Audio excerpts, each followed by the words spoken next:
All right, so what we want to do is show you the framing detail that we were talking about that window.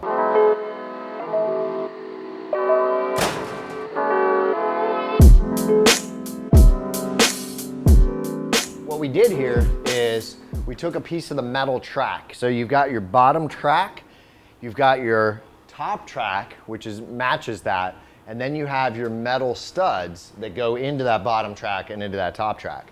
What we did was we used a piece of that metal track that goes on the bottom and the top and actually put it in like a stud because it doesn't have the little return lip on it, so we could take a 2x4 wood, slide it inside of it, screw it into the metal track, and then screw that into that doubled up 2x4 or 2x6 framing that you have all the way around your window.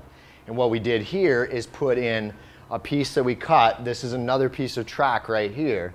We took a 2x4 on the back side of each track and cut it nice and tight. And before we put this wood piece in, we screwed it in through the side with wood screws, through the metal, and into the ends of this, and then screwed this into this window. So this thing's super strong. We didn't have any welding on this window. We'll show you the one where you can weld on the steel track around the perimeter of it, so then you can screw your frame directly to that. If you're a welder, that's probably a little bit faster because then you can smoke through the framing a lot quicker.